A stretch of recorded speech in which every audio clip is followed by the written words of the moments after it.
The knife. The scales are made from stone. Red jasper to stand for blood, petrified wood to signify roots.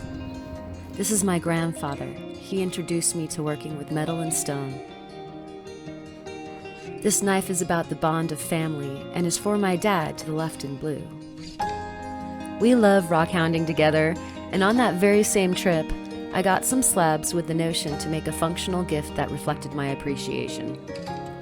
After blocking out the template for the scales, and being in between rock saws, I sat down to the bench pin to saw the stone by hand. Yep, that's a jeweler's saw rigged with a piano string encrusted with diamonds. Crazy, you say? Perhaps.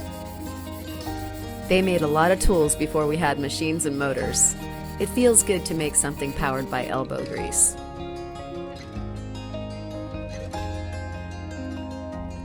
Even sped up, you can see this process takes time.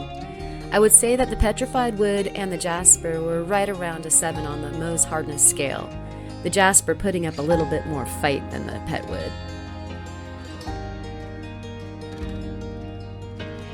Looks like a fit.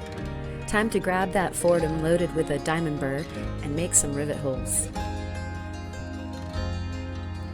I wish I could say I pulled this knife from the fiery forge myself. That'll be a future video when I acquire those skills. For now, I got this drop point knife blank to make the handle for.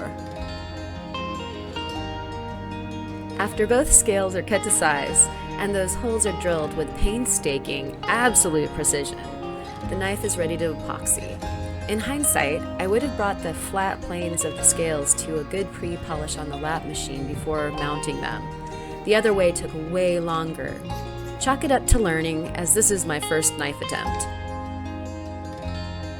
Knife under pressure. The epoxy needed to cure, so I took a break for pressure release. Okay, break's over. Change the blade in the saw to shear off those rivets. Then to the carving station. Oh, there's a duck down there. I switched from my Fordham to the Dremel flex shaft to do some of the dirty work like this.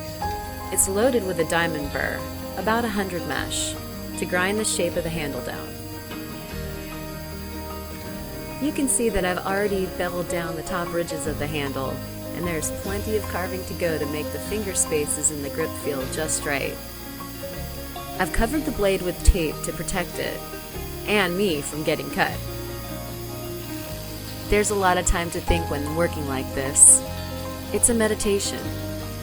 My mind drifts back to my grandfather's machine shop in Wyoming, a huge creamery he bought, and in the loft he had a jewelry studio, his guilty pleasure, where he trusted me with a torch at about 7 years of age. He taught me how to solder there, and my mom finished the job, skills passed down through generations. Back to the job. Nova points were used to finish and shape the pre-polish, while diamond discs were used to prepare and polish the flats. There she shines! The red jasper, dappled with golden yellow, stands for family. The petrified wood, with lovely grain and druzy quartz pockets, stands for history.